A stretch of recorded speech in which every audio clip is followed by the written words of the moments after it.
Okay, guys, this is section 8.2. It's over chemical bonds. In order to really make sense of this section, it's a good idea that we understand 8.1, which covered the octet rule. The octet rule is it's one of the foundational understandings or foundational ideas in all of chemistry. And it's one that we need to understand for any of this to make sense. So if you're not well versed in 8.1, 8.2 is not going to make much sense. All right, our first term here is chemical formula. We don't need to worry too much about what they actually mean just yet. We're going to get into that as we go forward. But a chemical formula tells us what elements are in a compound, and it tells us the numbers of each. So in this case, I have C2H4O2. This is vinegar, right? Vinegar has two carbon atoms, four hydrogen atoms, and two oxygen atoms in each molecule of vinegar. And we'll see as we get into subscripts and coefficients later, um, we can tell, like, we can talk about having more than one molecule of vinegar.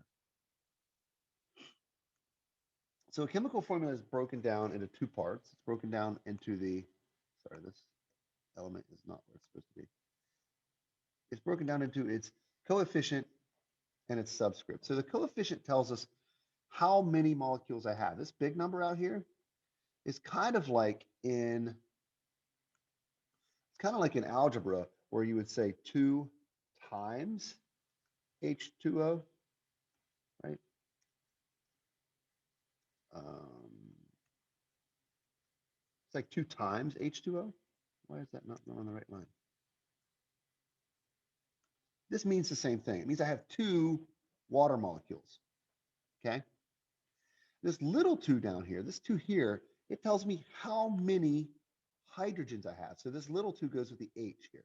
It tells me how many hydrogens I have in each molecule of H2O. So if we look, 2H2O is two whole water molecules. It's two whole water molecules, and each of those has two hydrogens and an oxygen. So if I have two H2O, I can tell you I actually have four hydrogens and two oxygens because of the distributive property here. Okay, just like in algebra. This will make more sense when we start to see some models of H2O or models of molecules, and we can kind of break it down that way. We're just not there yet. What we need to know for now, though, is the coefficient tells me how many molecules I have, how many chains of atoms I have. The subscript tells me how many of each kind of atom are in that chain, in that group of atoms.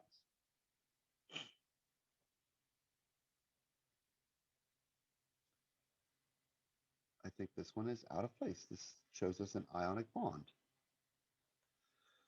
This this slide talks to us about why atoms form compounds. Okay.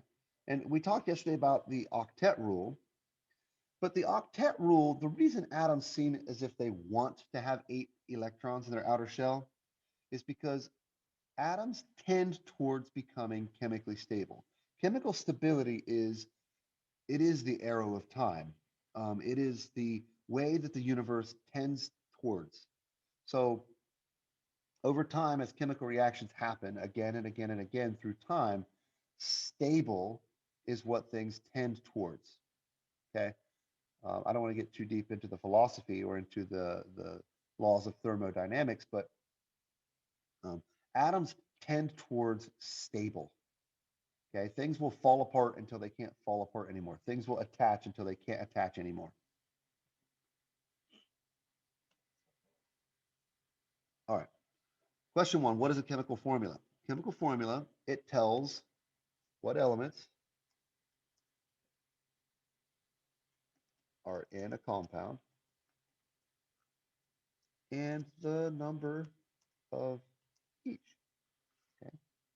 It tells me how many carbon atoms I have, or how many uh, silicon atoms I have, or how many hydrogen atoms I have. In this term, in this formula, CO2, the question is, what does the subscript tell me? So this is a thing that we're going to probably mess up again and again. We need to know that the subscript is the little number. Sub means under, script means written. So it's the number that's written under the line here, the subscript. And what does it tell me? It tells me the number of hydrogen atoms in this case. So in CO2, the subscript tells me this molecule has 2 oxygen atoms. Oh, 2 oxygen atoms. Okay. Now, what would a chemical formula for 2 molecules of carbon dioxide look like? Well, it would be the same thing, but it would have a 2 out front. It would be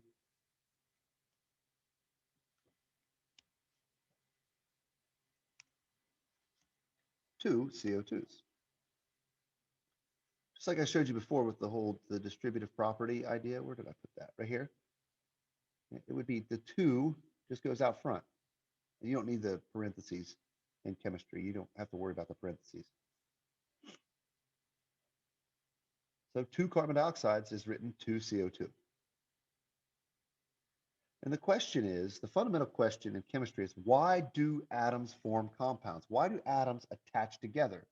And your answer might be, well, to satisfy the octet rule. But even more broadly than that, it's so that they can become chemically stable.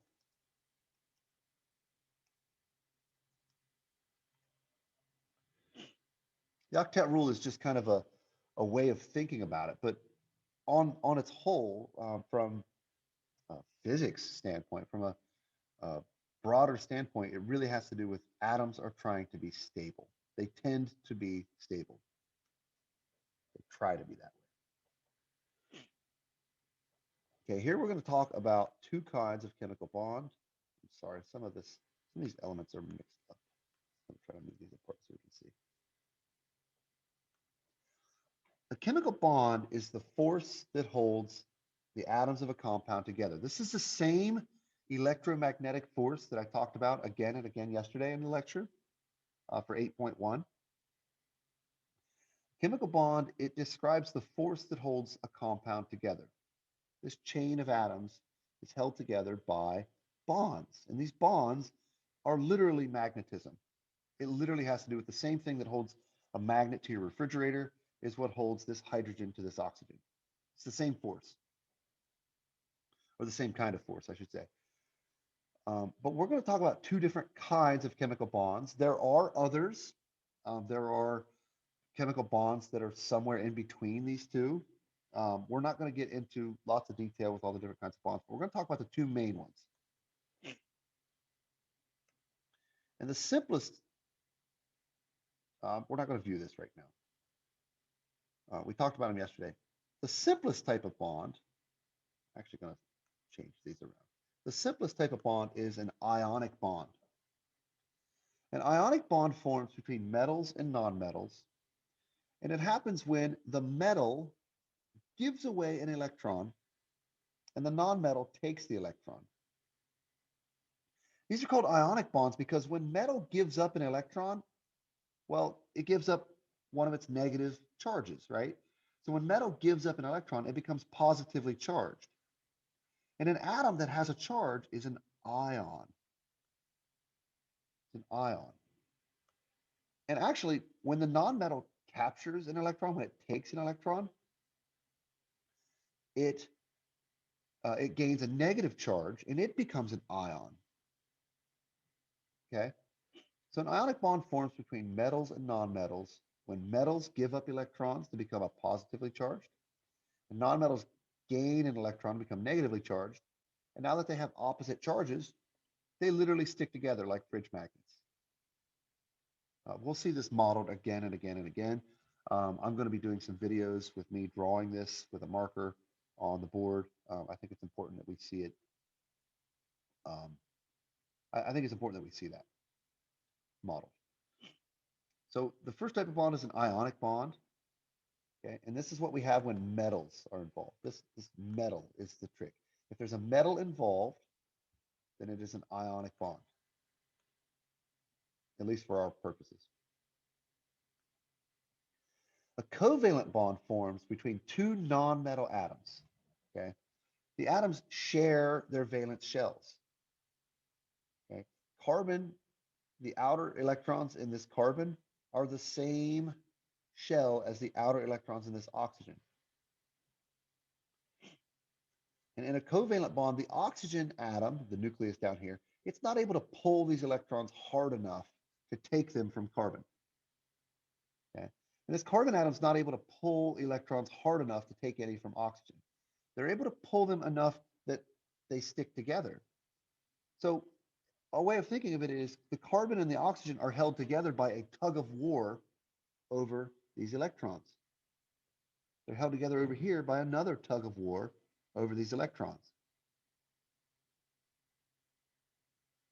So in an ionic bond, um, the metal gives up an electron and then everything becomes magnetically charged, right? It has a negative charge at that point. I'm sorry, it has a positive charge at that point, and then this gets a negative charge at that point, and then they stick together like magnets. But in a covalent bond, um, this carbon nucleus, right, is pulling on these electrons. This oxygen nucleus is pulling on the green electrons here. And those common pulls, it's like they're sharing a blanket. They're sharing those electrons. But they're not held together quite as tightly as these, where they're just magnetically attached. Okay, we're going to view a video. I'm going to pause my recording. We're going to view a video here. I will put this link I'll put this link in the description of my YouTube video, and I will put it with the video on Google Classroom. Okay, so I will be linking those videos wherever this video is posted. You'll be able to see these videos. This first one is the one that we watched when we were talking about the octet rule, and this one is the one from TED Ed over chemical bonds and molecules.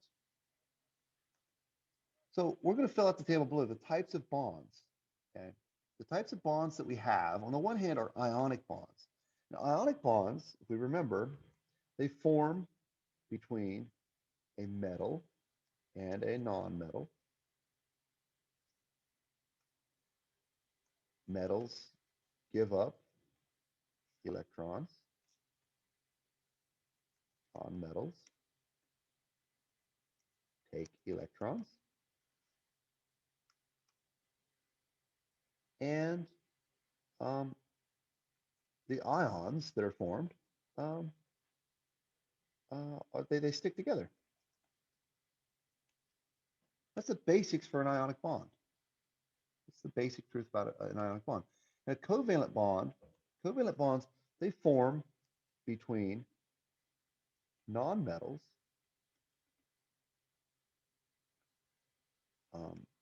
Electrons are shared between atoms.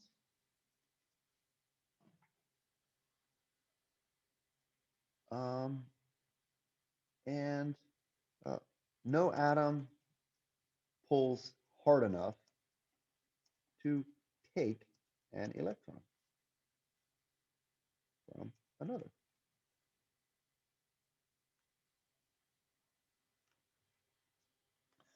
This chart right here is it covers much of what will be tested on the test. If you can understand these basic ideas, you'll be well ahead on what's coming in the test when we talk about chemical bonds. This is a key word here. This word metal is a dead giveaway. If there's a metal involved with the two types of bonds that we talk about, if there's a metal involved, then it's an ionic bond.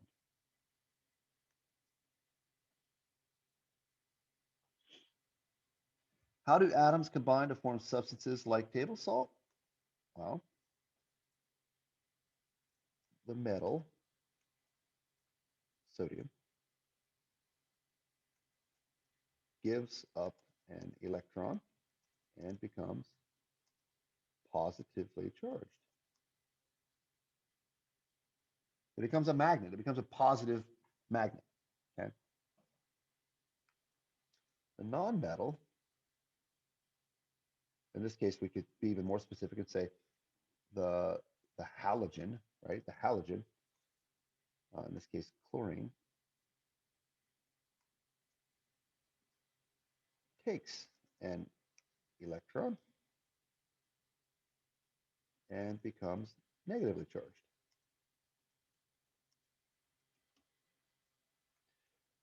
The two ions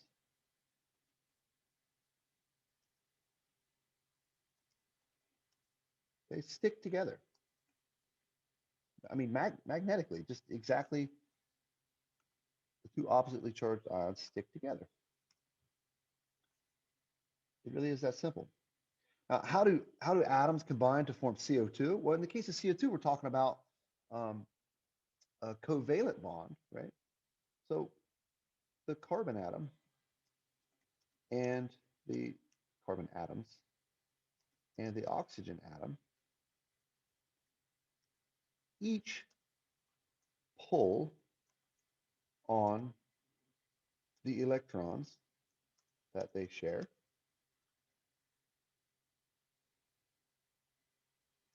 and so they don't separate. And again, I can't spell the word separate ever. Oh no, I think I spelled it right. They do not separate. So one way of thinking of it is that an ionic bond is like a firm chemical bond, and a covalent bond is like it's like a soft chemical bond. It's not quite as strong, and so in covalent bonds, it's more likely to break a covalent bond. It's more easier to break a covalent bond than it is to break an ionic bond. And we take advantage of this quite often in chemistry. I mean, that's what fuels do is when we break and form new covalent bonds. Okay, so that's the basics of ionic and covalent bonds. We will be modeling this. There will be some videos of I'll be modeling this with a marker and a whiteboard. I find that's a really helpful way to describe this, but we just need to know metals give up their electrons. If there aren't any metals involved, then the electrons end up being shared. Okay. There is a third or even a fourth type of bond that can be talked about. It's called a metallic bond. Um, it's it's not worth really getting into, but it has to do with metals sharing electrons sort of in an endless chain. Um, but we can maybe talk about that later.